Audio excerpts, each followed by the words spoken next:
C'est notre désir en début de cette année que Dieu soit notre priorité numéro 1. Amen. C'est notre désir ardent que Dieu soit notre priorité numéro 1 cette année. Exode 20, versets 2 à 5. Si vous pouvez lire avec moi à haute voix. Amen.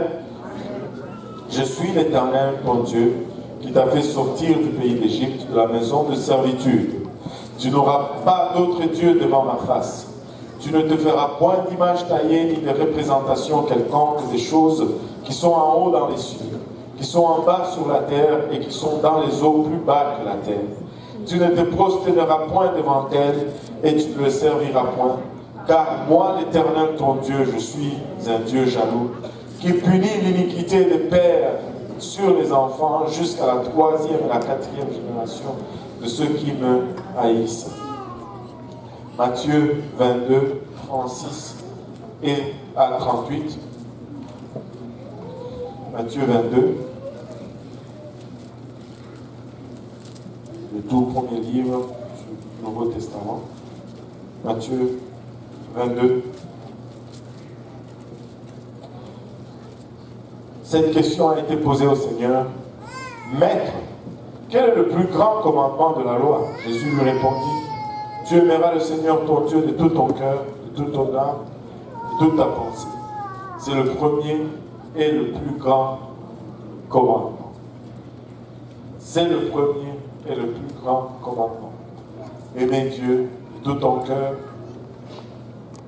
de toute ton âme, de toute ta pensée. Alléluia. Et Deutéronome 6, 4.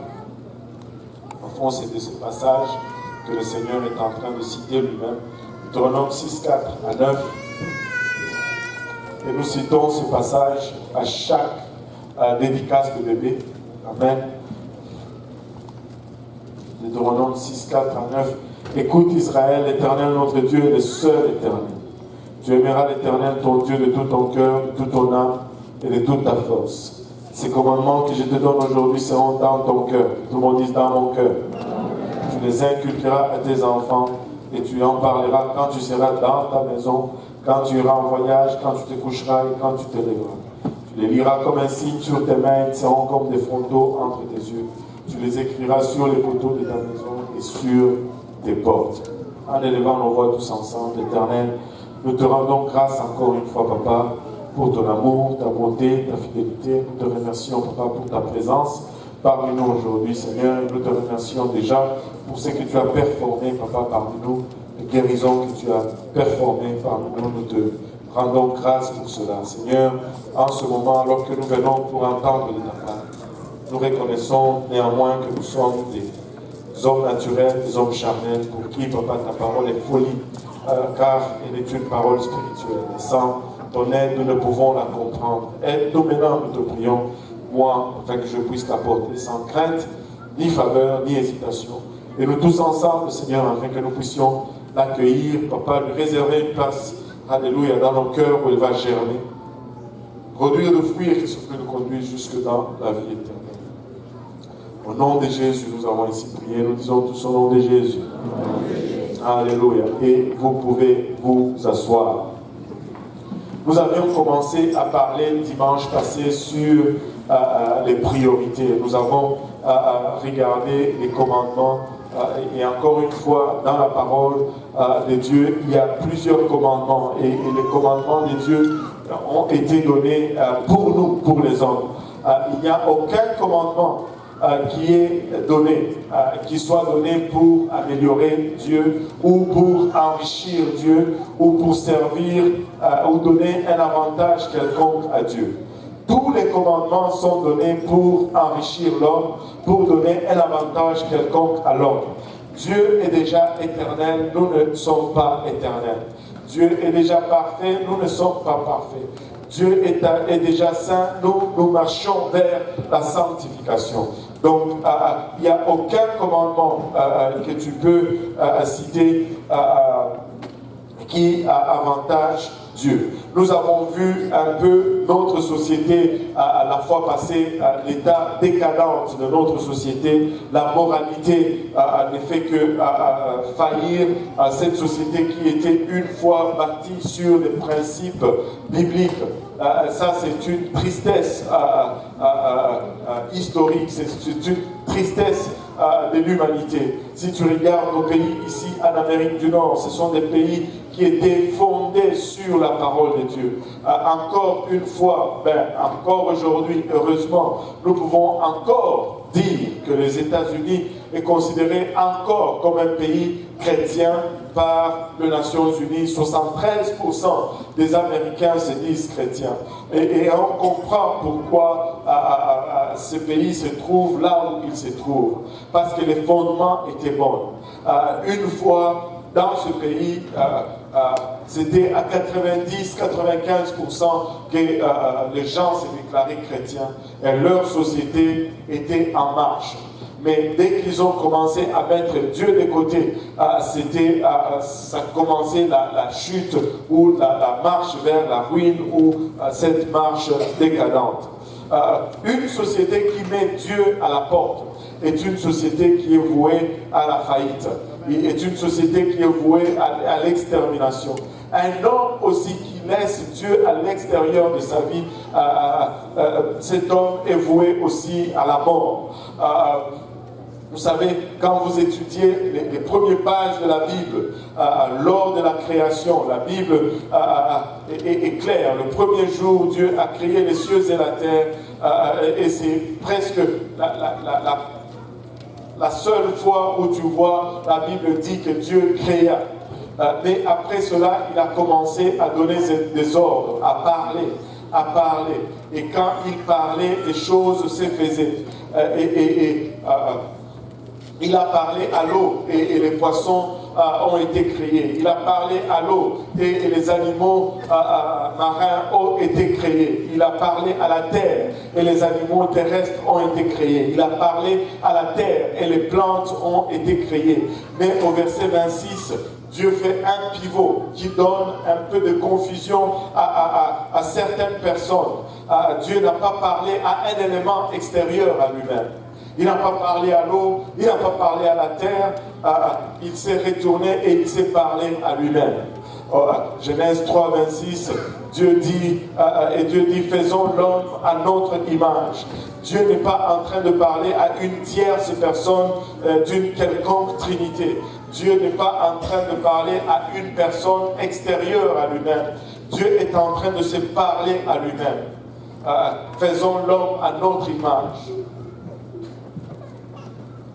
Vous allez remarquer que chaque chose qui est créée reste attachée à l'élément que Dieu a parlé pour sa création. La plante qui a été créée en parlant à la terre doit rester connectée et dépendre de la terre pour sa croissance, sa reproduction.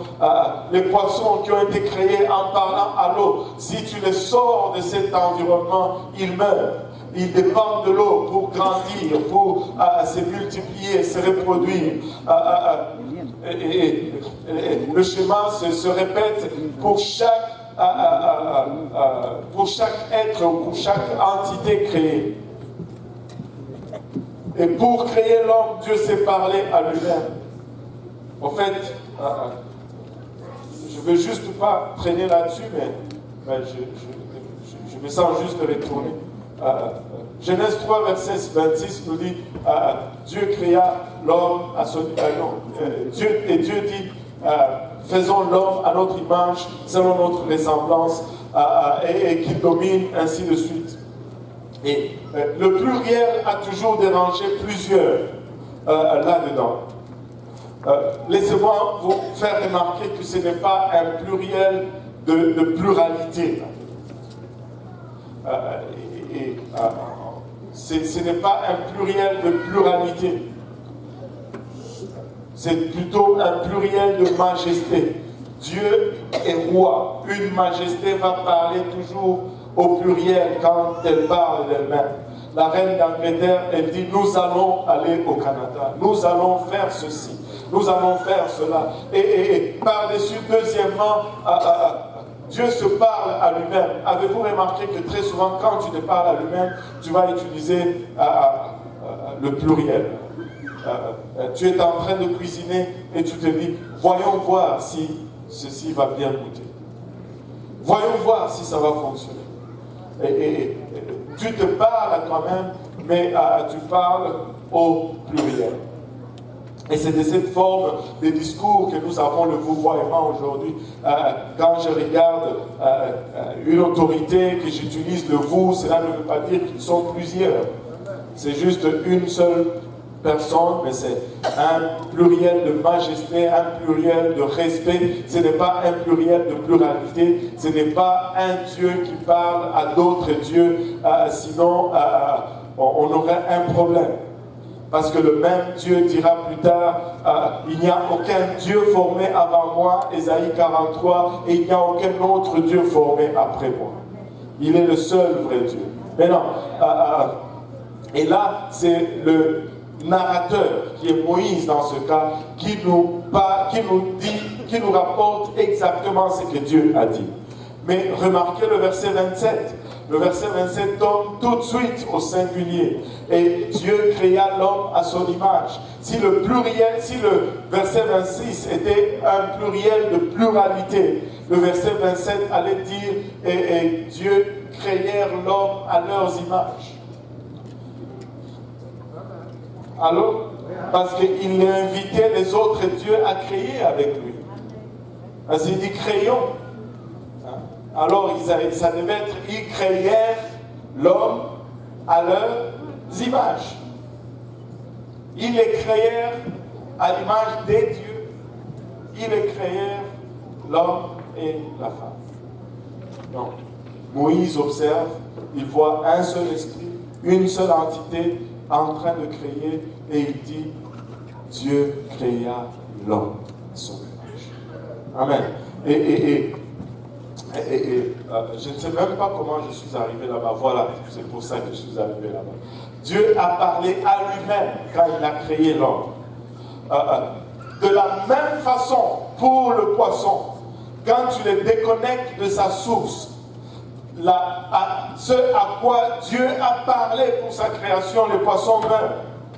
De la même façon,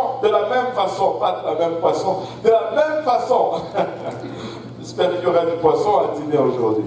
De la même façon, quand tu déconnectes l'homme de Dieu, Dieu devient la source de l'homme parce que Dieu a parlé à lui-même pour créer l'homme. C'est pourquoi nous devons rester connectés à Dieu. Nous devons avoir notre main la plus forte ancrée à Dieu et décider de ne jamais lâcher.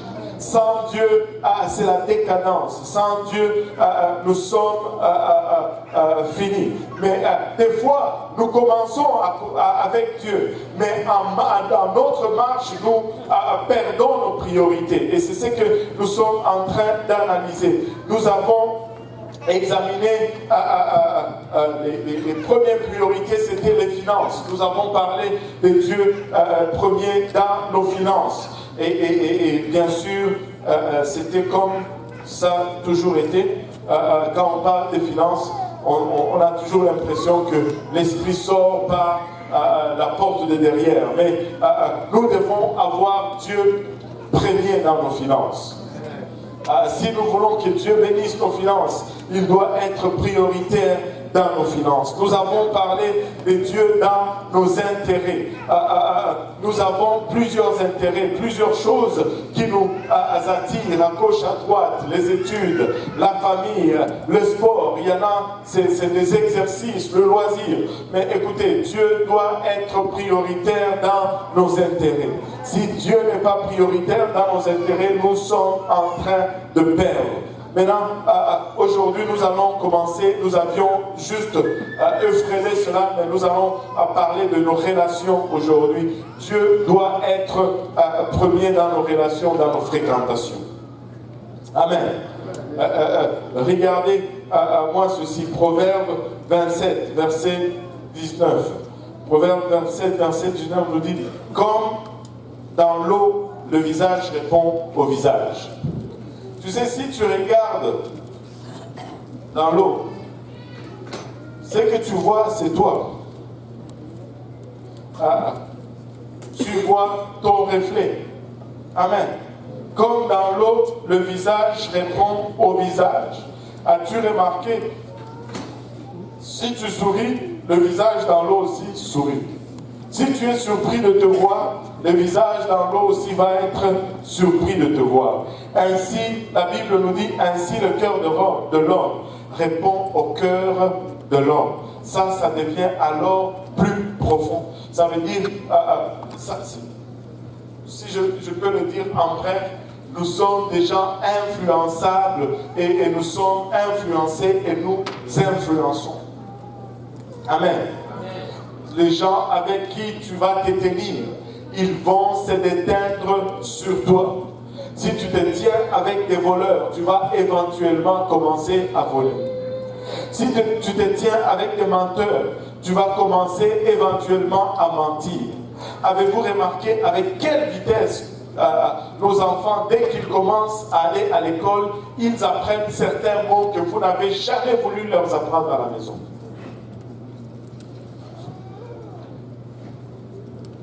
Et là, vous êtes surpris, mais comment? C'est par la fréquentation. Ceux que tu fréquentes vont déteindre sur toi. Amen. Donc, tu dois examiner tes relations. Tu dois examiner et prioriser Dieu dans tes relations. Amen. Si tu désires que Dieu soit premier dans ta vie, tu dois devoir choisir les amis avec soin. Un seul amen. Alléluia. Tu dois devoir choisir tes amis avec soin. Si tu ne choisis pas bien, tu vas mal finir. Alléluia. Tu vas devenir comme les gens avec qui tu passes le plus de temps. Si tu passes ton temps avec les gens qui prennent Dieu à la légère, tu vas aussi commencer à prendre les choses de Dieu à la légère. Si tu passes du temps avec les gens qui prient, tu vas être enclin aussi à la prière. Si tu passes du temps avec les gens qui sont critiques, tu vas devenir aussi critique. Si tu passes du temps avec des gens qui sont reconnaissants, tu vas devenir aussi reconnaissant de la grâce de Dieu. Écoutez, c'est un schéma qu'on observe encore et encore et encore et encore. Il va avoir une nouvelle personne qui va venir à l'église et elle va rentrer par la porte à l'arrière et elle va commencer à chercher. Et là, tu vas voir le dirigeant qui va se dire, oh Seigneur, aide-la à aller s'asseoir à côté de la personne en feu, hein, à côté de la personne qui adore toujours, à côté de la personne qui prie toujours, parce que ça va affecter sa marche par la suite. Écoute, tu dois choisir tes amis. Si quelqu'un n'adore pas, tu vas finir par ne pas adorer. Si quelqu'un est toujours les bras croisés dans l'église, tu t'assois toujours là, tu vas finir comme ça aussi dans l'église. Si tu t'assois avec les gens qui s'élèvent tout le temps et qui vont adorer, tu vas voir qu'éventuellement tu vas aussi t'élever et tu vas aussi adorer. Et c'est une chose qu'on observe aussi. Quelqu'un va venir à l'église pour la première fois. Il va nous regarder, il va dire, mais ces gens sont fous.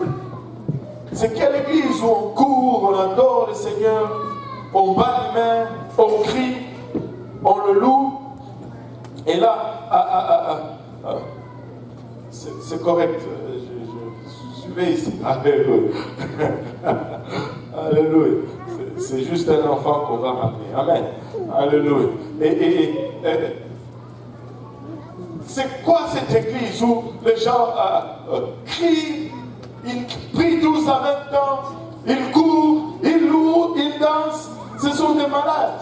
Et tu vas voir la personne est tranquille d'abord, et vraiment avec les points d'interrogation littéralement sur sa tête.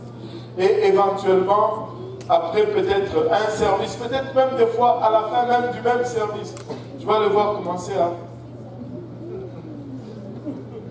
Et puis après, son visage se détend. Et puis après, il commence à prendre plaisir là-dedans. Il y a des gens qui dansent ici à l'avant, je n'aurais jamais pensé qu'ils allaient danser dans l'église. Mais aujourd'hui, dès qu'on commence à louer, ils sont le premier à courir. Hein? Frère Brunet.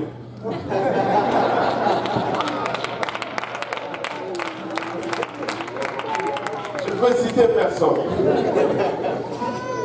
Alléluia. Je suis safe avec le frère. Quand je le cite, je sais que je n'aurai pas de problème. Alléluia. Tu dois choisir tes fréquentations. Si tu passes du temps avec des gens consacrés et qui prennent Dieu au sérieux, tu deviendras aussi un chrétien fort et consacré. Je ne suis pas en train d'enseigner l'isolationnisme. Je ne suis pas en train de dire nous devons nous couper entièrement du monde. Écoutez, si nous faisions cela, nous ne serions pas à ce nombre aujourd'hui ici. Nous ne serions pas comme nous sommes ici aujourd'hui. Nous serions encore 20 ou 18 comme nous étions depuis. Mais je parle de fréquentation, je ne parle pas d'évangélisation. Tu dois fréquenter des gens de qui tu apprends. Amen. Tu dois. Tu sais, des fois, en tant que parent, je vais dire 2 mots aux parents ici. En tant que parent, quel type de personne, à quel type de personne, en fait, exposez-vous vos enfants?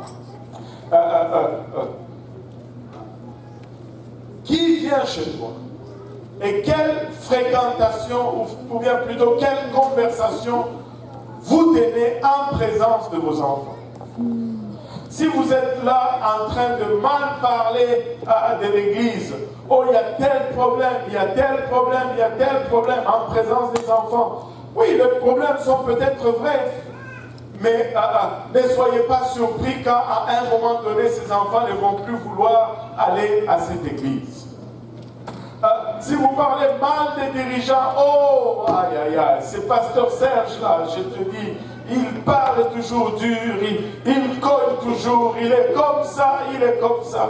Ben, quand votre enfant va être rebelle, et que vous allez appeler Pasteur Serge pour prier pour lui, ou pour aller lui parler, votre enfant va vous regarder, va faire Nous détruisons nous-mêmes l'outil que nous avons besoin, que Dieu nous a donné pour nous aider dans le moment des troubles. Écoutez, des problèmes, il y en a. Pasteur Serge, il n'est pas parfait. Demandez à la sœur, elle vous dira. Mais Dieu est en train de faire. On peut nommer plus de choses positives que négatives. Il y aura toujours des choses négatives, mais laissez-moi vous dire. Dieu m'a béni, Dieu a fait de grandes choses. Nul n'est parfait. Si c'est ça ce qui me concerne, demandez à mon épouse. Elle va vous dire, je ne suis pas parfait. Mais Dieu fait de grandes choses parmi nous. Il est temps juste de commencer à regarder ce que Dieu est en train de faire. Vous savez, 2018, je vais m'écarter un peu du sujet. 2018 semble tellement difficile. Beaucoup de gens, maintenant un peu de moins en moins. À un moment, tout le monde se plaignait presque d'un travail, des finances. C'était avant-hier. J'étais à la maison avec mon épouse. On a commencé à faire cet exercice. On a commencé à compter un peu le nombre de jeunes que Dieu a bénis, non seulement avec un travail. On n'a pas seulement compté ceux qui a bénis mais avec un travail stable, un travail respectable, un travail, pas qu'il n'y a pas de travail, mais je veux dire, une carrière, une option de carrière, je veux dire, on était arrivé à plus environ 22 jeunes à qui Dieu a donné un travail avec lequel ils peuvent supporter une famille ici. Incroyable, mais nous ne nous arrêtons jamais à commencer à compter ce que Dieu a fait de bon. Dieu est bon. Alléluia. Et il n'a pas fini de faire avec nous. Alléluia. Mets Dieu prioritaire dans tes relations.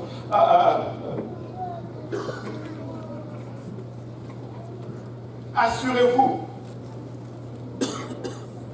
que conversations, quand vous êtes devant les enfants, soyez des conversations constructives, des conversations positives, des conversations qui bâtissent, parce que les enfants forment aussi leur comportement selon ce que vous les nourrissez avec.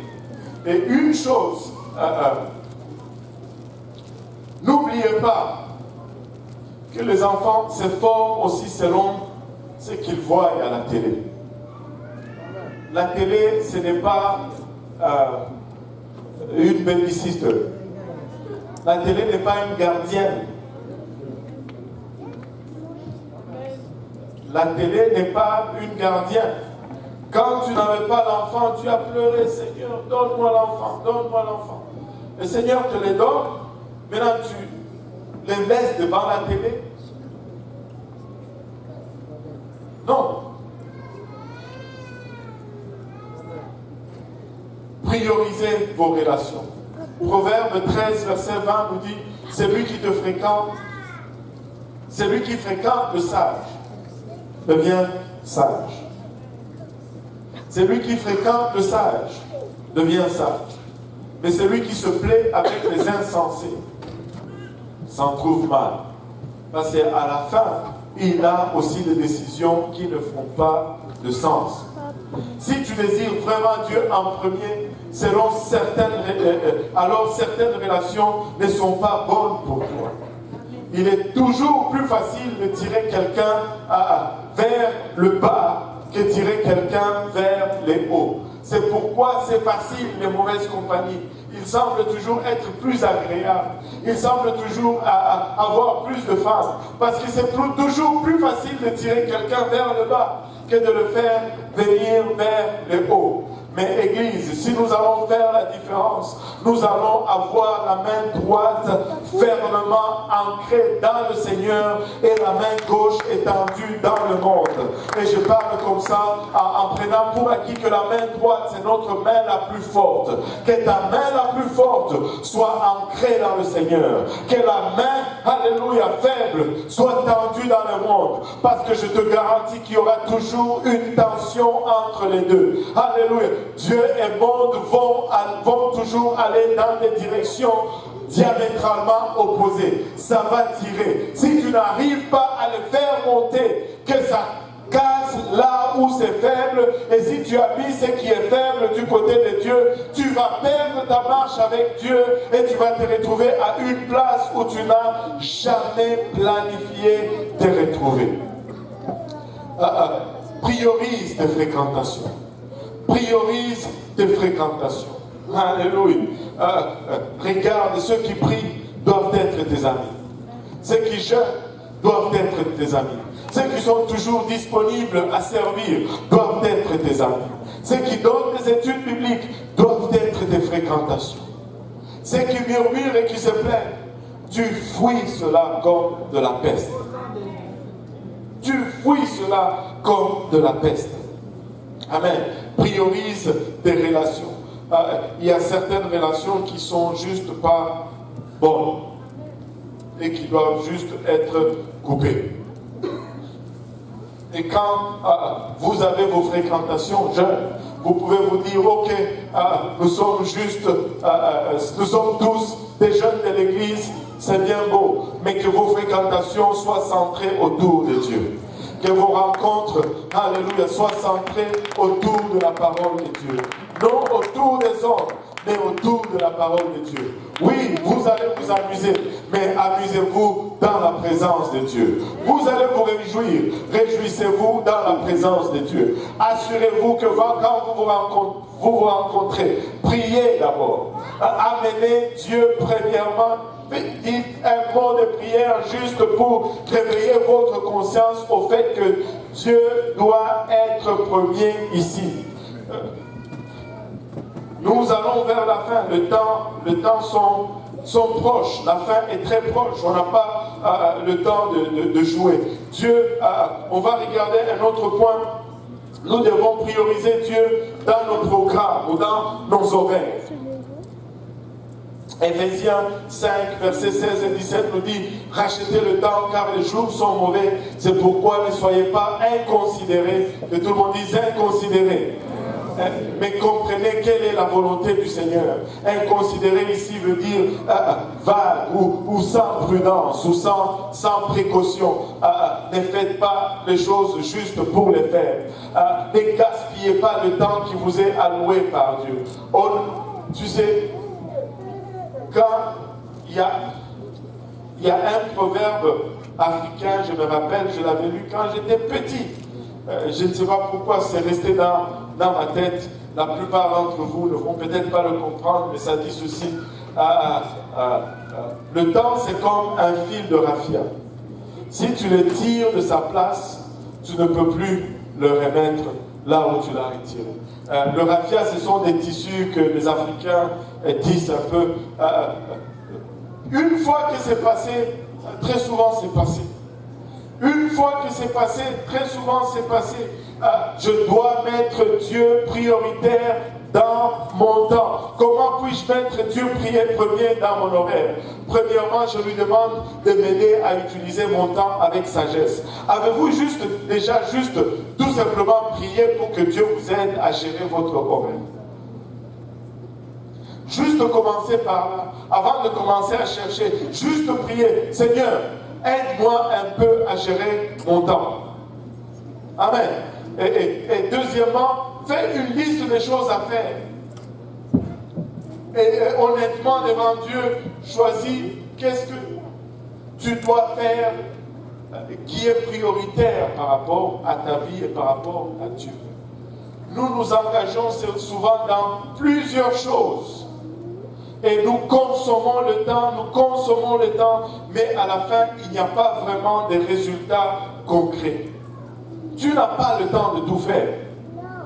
Tu ne peux pas tout faire. Nous avons tous 24 heures seulement. Alors, chaque jour, nous avons tous 24 heures. Mais certaines personnes, leurs 24 heures, leur produisent plus que certaines autres. Nous avons tous au départ 24 heures. Amen. Tu ne peux pas tout faire. Tu n'auras jamais le temps de tout faire. Le mot-clé, c'est sélection. Dieu a un plan pour ta vie. Ainsi, si tu te trouves avoir plus de choses à faire que tu as le temps de le faire, cela n'est pas tout simplement le plan de Dieu. Il y a quelque chose là-dedans qui n'est pas la volonté de Dieu. Il nous a donné cet engagement de ne pas mettre sur nous plus que nous ne pouvons supporter. S'il y a plus que tu ne peux supporter, ce n'est pas de Dieu. Coupe. Dire non à quelqu'un, ce n'est pas un péché. Dire non à quelqu'un, ce n'est pas un péché.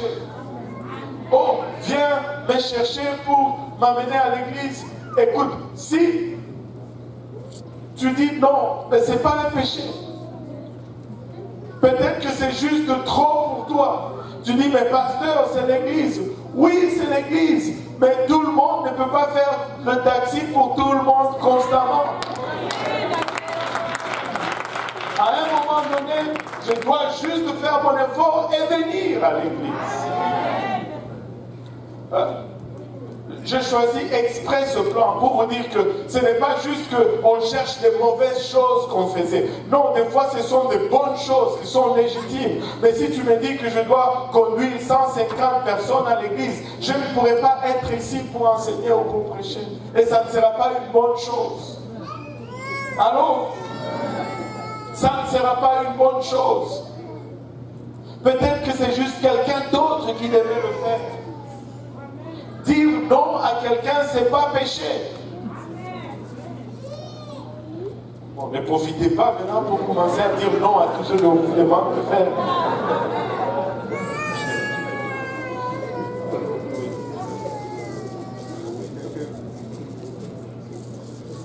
Sélectionner. Tu ne peux pas tout faire, ça peut être des bonnes choses, mais Dieu ne peut pas mettre sur toi plus qu'il n'a mis en toi. Si tu ne peux pas délivrer, ça ne vient pas de Dieu. Laisse tomber. Amen. Si tu veux réellement que Dieu soit premier dans ta vie, tu dois prendre un rendez-vous quotidien avec lui pour prier et lire ta Bible. Il est premier dans ta vie, tu ne lui parles presque jamais. Tu ne pries presque pas. Ou bien tu fais d'abord toutes les autres choses et après, s'il te reste du temps, c'est lui. Non. Dieu doit être premier. Prends un rendez-vous quotidien avec lui et lire ta Bible. Prévois ton horaire et tes priorités avec lui. Même Jésus, même le Seigneur Jésus, ressentait le besoin d'aller prier. Nous ne pouvons jamais être trop spirituels pour la prière. Ouais. Même lui qui avait la plénitude de la divinité, il avait la même chair, mais pas la même mesure d'esprit en nous. Il avait une mesure supérieure en lui. Mais il devait prier parce qu'il avait la même chair. Si tu as la même chair que Jésus-Christ aujourd'hui, tu as besoin de prier. La prière, c'est une nécessité. La prière, c'est vital. La prière est importante. La prière n'est pas un gaspillage de temps. La prière est efficace. Alléluia. La prière est efficace. Marc 1,35 nous dit, vers le matin, pendant qu'il faisait encore très sombre, il se leva et sortit pour aller dans un lieu désert où il pria. Jésus priait. Si Jésus priait, Seigneur, nous avons besoin de prier. Je vais passer un peu rapidement sur ceci. Il y a un de ces experts dans la gestion qui s'appelle Stephen Covey. Il a divisé au fait les priorités et les temps en 4 cadrans. Un premier cadran, des choses urgentes et importantes. Le deuxième cadran, des choses pas urgentes et importantes. Le troisième cadran, des choses le troisième cadran, des choses urgentes et pas importantes. Et quatrième cadran, des choses urgentes et des choses pas urgentes et pas importantes. Et il a regardé un peu les gens qui excellent dans leur vie ou dans leur travail. Ils disent que ce sont des gens qui passent 80% de leur temps dans le deuxième cadran. C'est-à-dire quand les choses importantes ne sont pas urgentes. Des choses pas urgentes mais importantes. C'est-à-dire la planification, la préparation. Le délai est encore loin. C'est important, mais je dois me préparer aujourd'hui. Comme la vie spirituelle entre dans ce cadran. C'est important, mais pas urgent. On n'a aucun sens de l'urgence. Parce que nous avons toujours cette sensation que demain, nous allons être là. Après-demain, nous allons être là. Mais nous n'avons aucune garantie du surlendemain. Nul ici ne garantit qu'il va voir ce soleil se coucher ou se lever ce matin. Mais nous allons continuellement remettre l'état de notre âme à la correction de l'état de notre âme demain. Nous allons toujours remettre notre vie de prière, notre vie de consécration à plus tard. C'est très important. S'il y a quelque chose qui est importante pour toi, c'est ton éternité. Alléluia. S'il y a toutes les autres choses sont accessoires si l'éternité n'est pas prise soin. Et nous devons passer du temps pour nous préparer pour notre vie éternelle. La prière entre dans ce cadre. Et notre vie spirituelle va grandir du deuxième cadre. C'est important, mais ce n'est pas urgent. Mais nous devons prendre l'initiative. Et ce qui fait la différence avec les gens qui réussissent, c'est qu'ils prennent l'initiative. C'est important, il n'y a pas d'urgence, mais ils vont prendre l'initiative. Regardons dernier problème ou un dernier point ici où nous devons mettre Dieu prioritaire. Et très souvent, nous ne pensons pas que c'est un secteur, mais c'est un secteur important, c'est un secteur qui gère presque la moitié de nos vies. Les problèmes ou les trous. Qui a un genre de problème ici en ce moment? Waouh, c'est une bonne église. La plupart n'ont pas de problème. Ouh, le Seigneur est bon. Et le temps de travail dans le bureau va être moindre. Alléluia. Qui s'est déjà senti quand tu te retrouves dans un problème et tu as le réflexe de regarder, waouh, Seigneur, j'ai sûrement fait quelque chose, c'est pourquoi j'ai ce problème. Alléluia. Et vous savez, ce sentiment, très souvent, va nous amener à nous éloigner, au fait, de la source même de la solution à notre problème. Tu n'as peut-être pas bien fait. C'est pas grave. Enfin, c'est grave, mais c'est pas grave. Va prier quand même. Amen. Va quand même vers Dieu. Parce qu'il n'y a nulle part d'autre où tu peux te retourner. Psaume 50, verset 15 nous dit: et invoque-moi au jour de la détresse. Dieu te dit: invoque-moi au jour de la détresse. Il ne dit pas que seulement quand la détresse vient, sans que ça soit de ta faute. Il dit: invoque-moi au jour de la détresse. Point final. Il n'examine pas la source de la détresse. Il n'attribue pas de blâme. Il te dit seulement: invoque-moi. Tu as fauté peut-être, tu es à terre, invoque-le. Tu as bien fait, ce n'est pas de ta faute, invoque-le quand même. Il est le seul et l'unique vrai Dieu. Il n'y a aucune autre place où tu peux aller. Dans ton temps de trouble, tourne-toi vers Dieu. Dieu dit: tourne-toi vers moi en premier lorsque tu as un problème. Et la prière devait être notre premier recours quand nous avons un problème. Mais très souvent, ce n'est pas le cas. Nous avons un problème, nous commençons toujours à chercher autre chose d'abord. Il y a un chant qu'on chantait dans le pentecôtisme. Heureusement que nous ne chantons plus cela. Alléluia, amen, gloire à Dieu. Ça dit: si tu as tout essayé, que tout a échoué, essaye Jésus. Si tu as tout essayé, que ça a échoué, essaye Jésus. Et ça semble bien. J'ai dit: mais stupide, avant de commencer à essayer toute autre chose, pourquoi tu ne commences pas tout simplement par Jésus? Tu n'as pas besoin d'essayer toutes les autres choses. Commence tout simplement par Jésus. N'essaye pas les autres. Va à Jésus en premier. Priorise-le dans tes problèmes. Il y a un problème. Mets-toi à genoux et prie. Tu serais surpris comment Dieu résout les problèmes. Nous voulons toujours faire. Nous voulons toujours décider. J'ai appris une chose.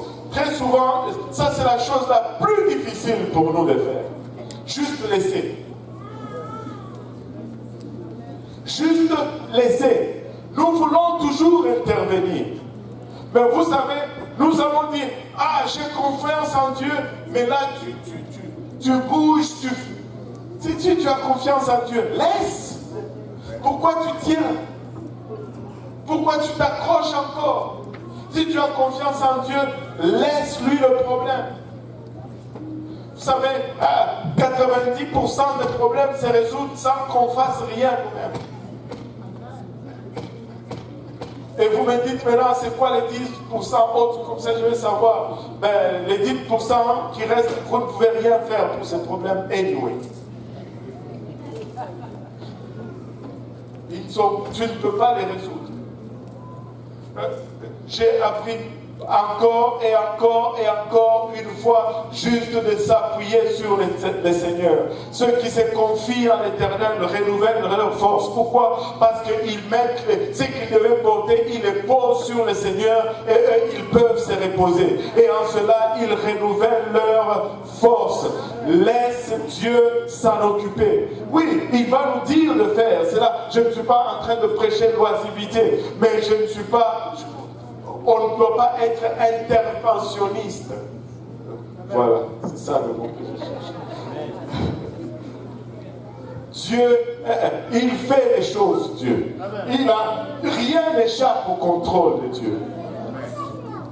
Rien n'échappe à son contrôle. Alléluia. La prière devait être la première option et non la dernière, ou non le dernier recours. Dieu est en attente pour écouter vos prières. Il désire vous entendre.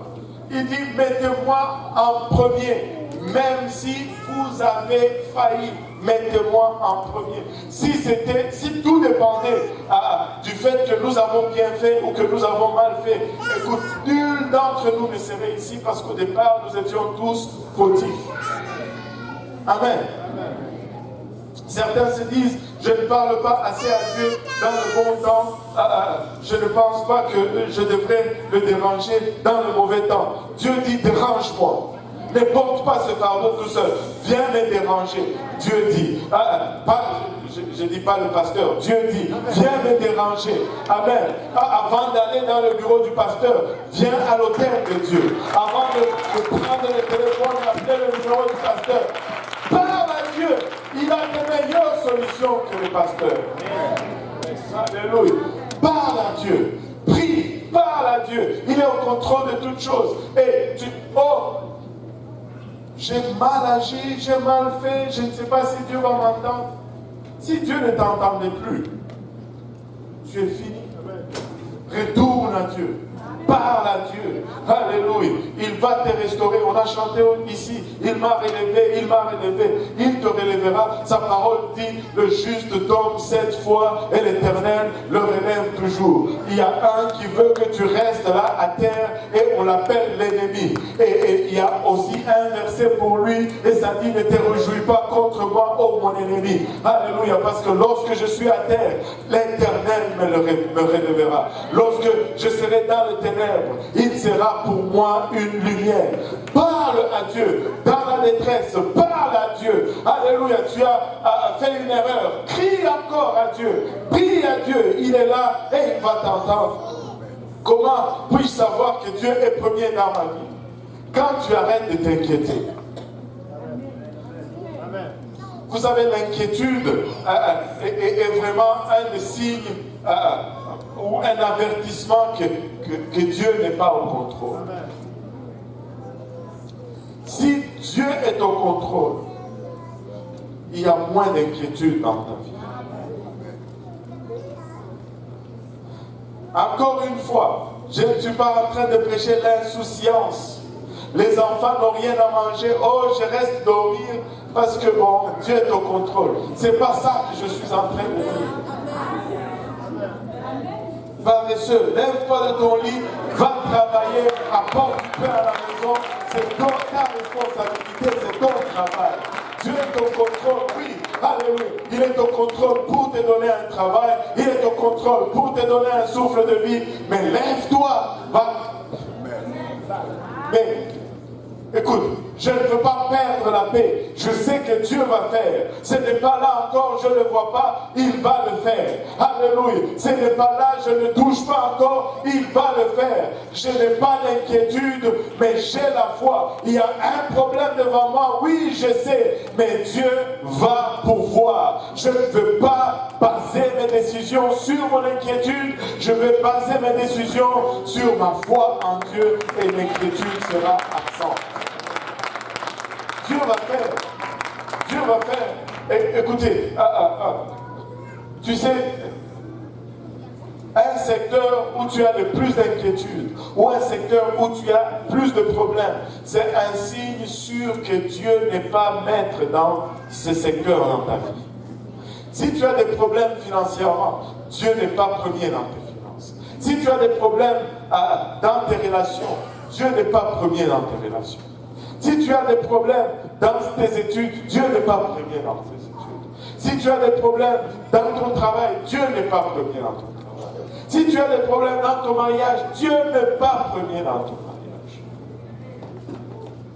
Là-haut, nous l'appelons le prince de... Donc là où il règne, la paix règne. Si ce n'est pas le cas, il ne règne pas encore là. Nous disons, le royaume de Dieu, c'est la justice, la paix et la joie dans le Saint-Esprit. C'est ça le royaume. Là où il règne, c'est ça. S'il ne règne, si ces choses ne sont pas là, c'est parce que son règne n'est pas encore là. Laisse-le régner dans le domaine et tu verras que les choses vont se déplacer. Laisse-le régner dans la situation et tu verras que les choses vont se déplacer. Mais toi, tu dois arrêter de t'inquiéter. L'inquiétude est le signe qui avertit que Dieu n'est pas premier dans notre vie ou dans ce moment particulier. Lorsque je commence à m'inquiéter, vous savez, je vais vous donner un exemple très clair ici. Frère Ludovic, viens. Je vais chercher. Yo-Yo, viens aussi. Yo. Il est évident que on est en face d'une inégalité musculaire claire. Amen. Mais non, si je dis Yo-Yo, est-ce que tu peux bouger cette table et l'amener dans l'autre coin? Là, il va commencer à s'inquiéter. Il dit, mais je ne suis pas assez fort pour le faire. Mais si il a confiance que Ludovic peut le faire pour lui, il ne va pas s'inquiéter. Il dit, oh, c'est correct.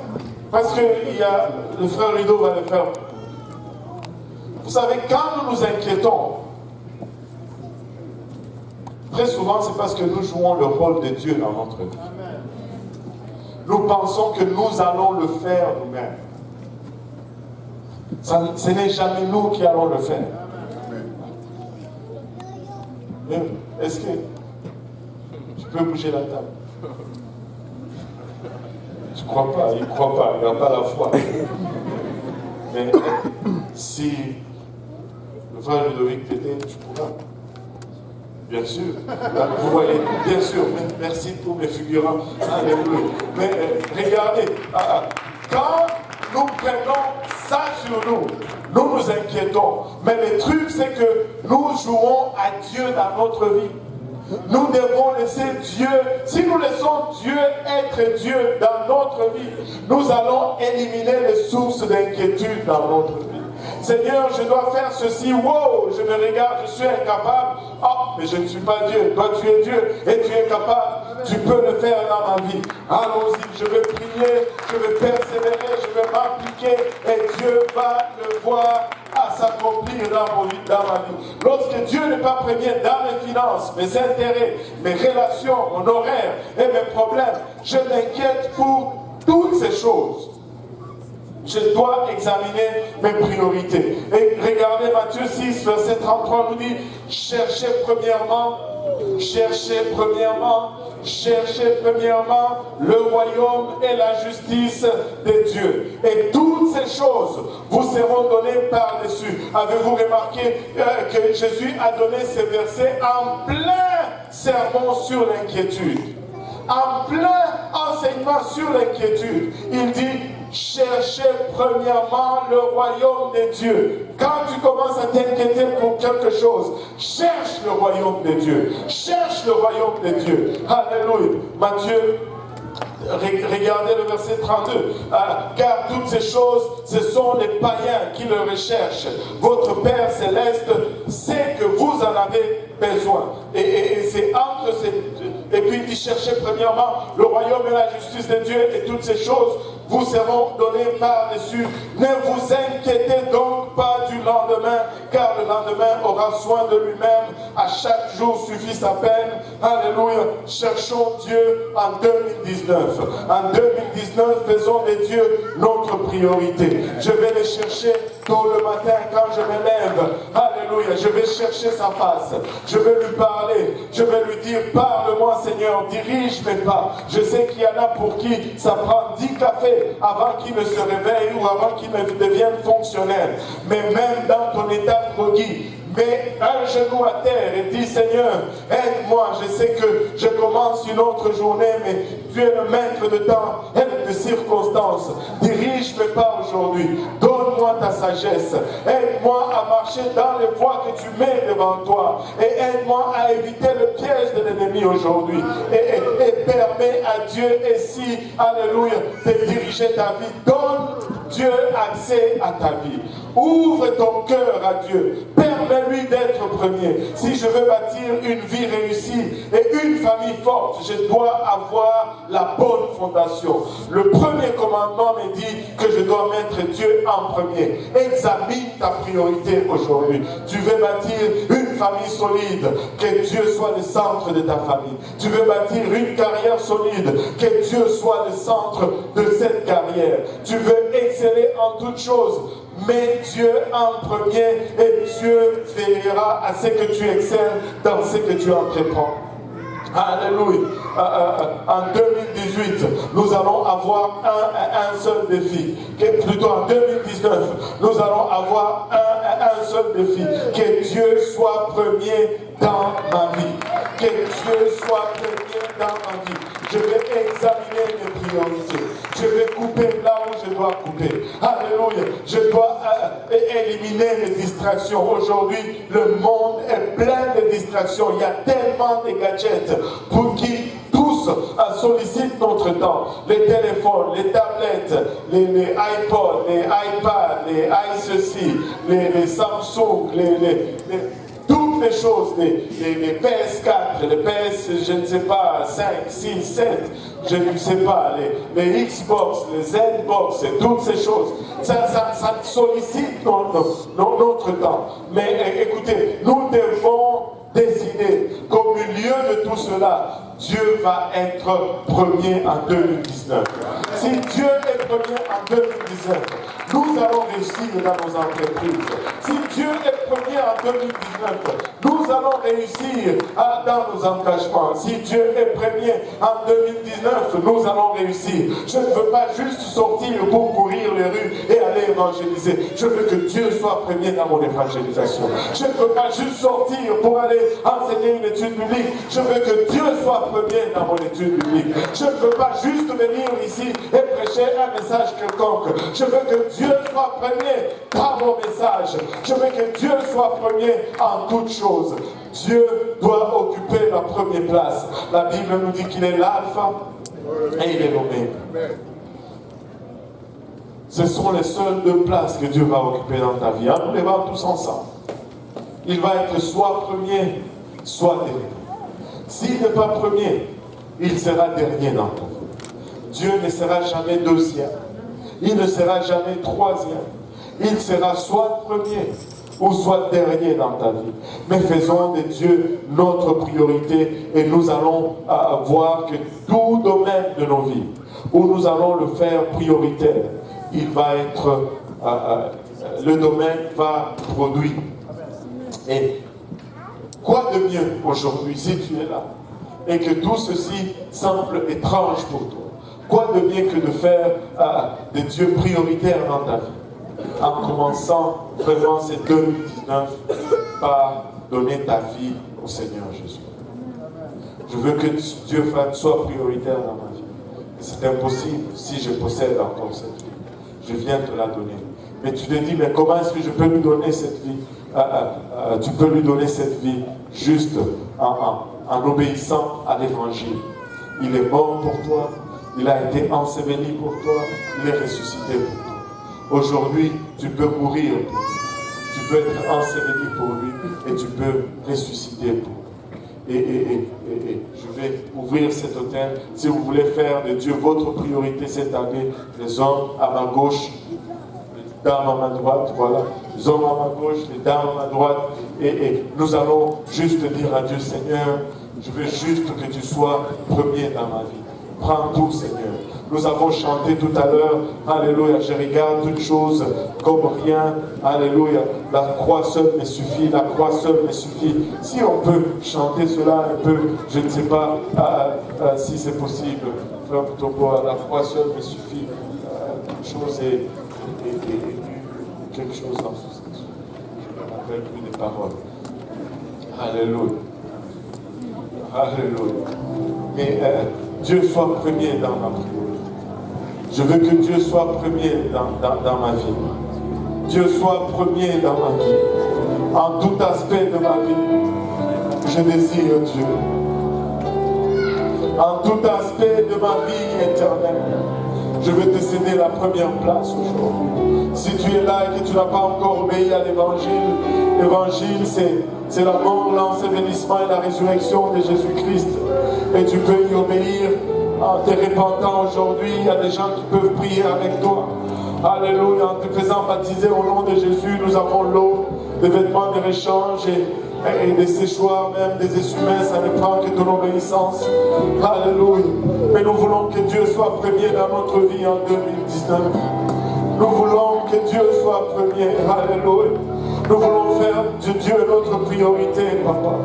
Papa, nous voulons mettre un terme à toute distraction, Seigneur, et faire de Dieu notre priorité.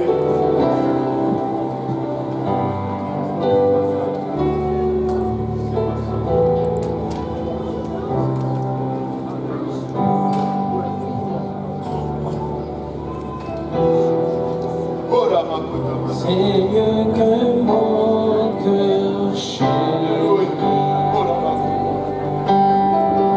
et l'espoir de mon âme, en plein Alléluia.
Alléluia, Jésus.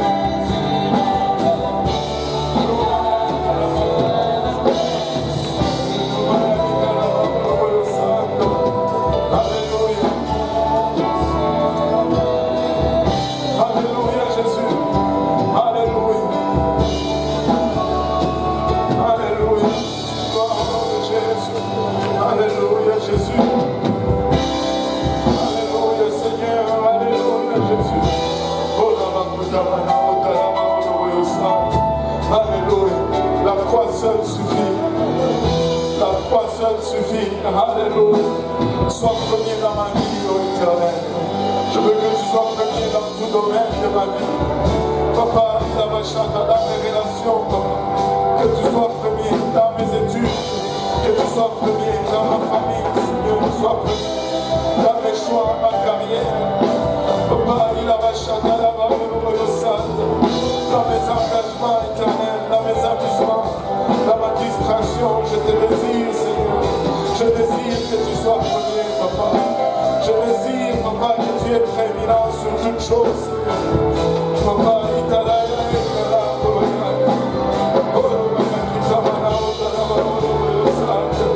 au nom de Jésus, au nom de Jésus. Au nom de Jésus, au nom de Jésus. Au nom de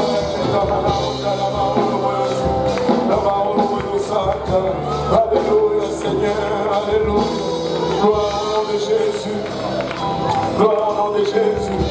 Il doit être premier dans ma vie.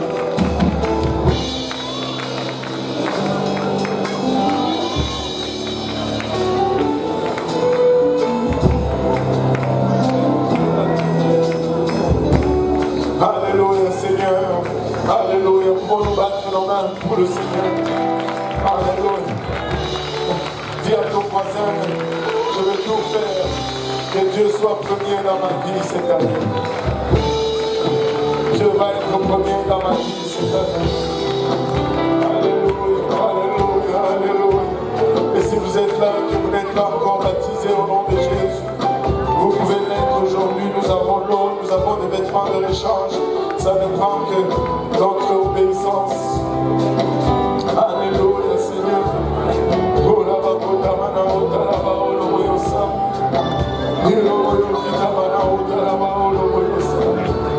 Alléluia, Jésus. Que Dieu nous aide à le mettre prioritaire dans nos vies. Alléluia. Qu'il devienne premier dans ta vie. Qu'il devienne premier, il a vache. Premier dans tes entreprises. Que Dieu soit premier dans ta vie en 2019. Alléluia.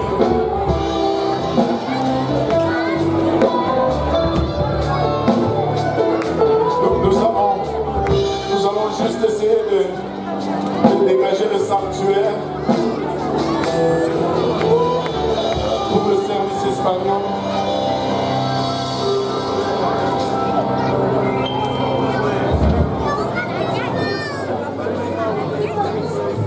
Nous allons juste dégager le sanctuaire pour le service espagnol.